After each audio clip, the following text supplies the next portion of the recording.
Hi everybody, I'm Manorama and this is a Sanskrit Studies and Luminous Soul Corner, and I want to welcome you all here today. Today I want to focus on Patanjali's Yoga Sutra 1.4. So that would be chapter 1, Sutra 4. So I'm going to put it here on the board and you can write this down also. So in this sutra it says vritti, you can say vritti, sarupyam, sarupyam, itaratra, itaratra. Good. Now follow after me.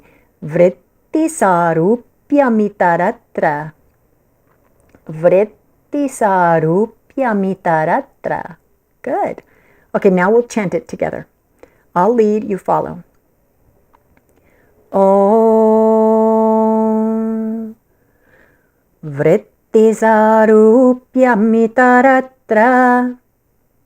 You say vritti sarupyam itaratra. Now me. Vritti sarupyam itaratra. And you.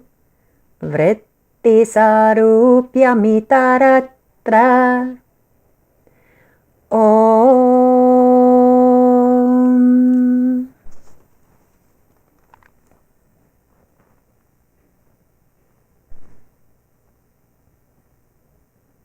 Just take a moment of silence just to allow the sutra to meet you.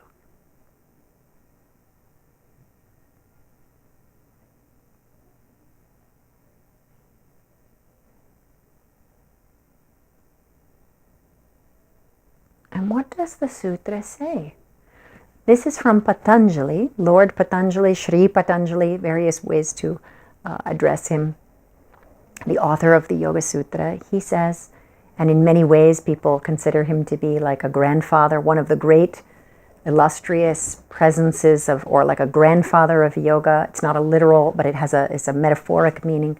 There are many sages who came before.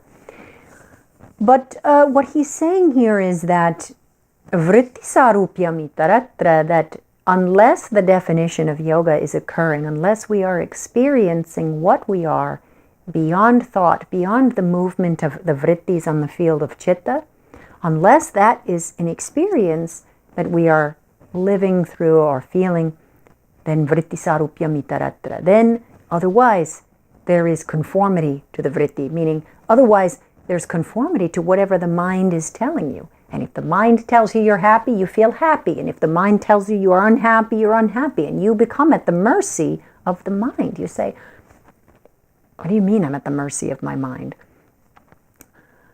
When you develop your yogic practice, you start to realize that there are different layers to your being. One of the layers is a physical reality, right?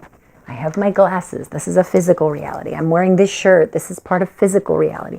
This is the body that I inhabit. But then you start to recognize, oh, you also have an emotional reality. You have a mental reality. Okay, you start to learn about that. And then as you go deeper, you also find out there's a spiritual reality. Many people consider spiritual reality to be the subject that's kind of like over there or not what you're going to connect with. But spiritual, what you are on a spiritual level is your duty, your job to know, because it's you. Nobody else will know you and should know you better than you. So in the practices of yoga, we practice experiencing who and what we are on all levels. And this sutra is telling you, vritti sarupyam itaratra, that if you are not in dialogue with what you are on a spiritual level, then you conform to what you are predominantly on a mental and physical level. That's basically what it's telling you. Then according to the vritti, however the mind moves, however the turnings, there are 5 vrittis in Patanjali's Yoga Sutra, and 5 ways by which we understand and move. Now, vrit means to turn or to spin. When you turn inward through meditation, sometimes, initially speaking, meditation can feel overwhelming because you close your eyes and it's just moving and moving and moving. It's spinning. We spin and we attach, and we spin and we attach. And the experience of meditation is we're no longer with the spin. We start to stay with the center.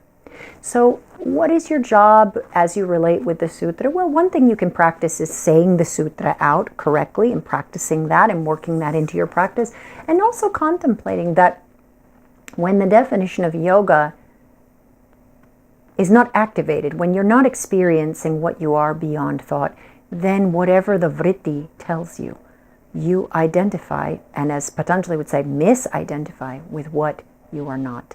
And then you move through that channel.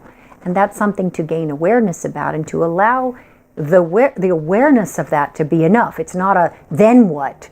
Oftentimes we feel like with teachings we've got to go into a then what situation. Okay, so now I know this, but how about you just allow yourself to saturate in the experience of what you've come to understand with regards to that. Okay, so allow the sutra, you're going to chant the sutra, consider its meaning, and kind of notice it in your everyday life.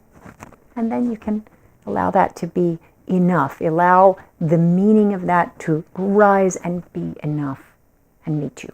Thank you so much for joining me. I look forward to seeing you in class again soon or in another session. Be blessed, everybody. And remember, you are unique, you are beautiful, you are powerful, and you are free. You are energy moving through the form, evolving yourself here. You are a luminous soul. Mwah! Lots of love, everybody.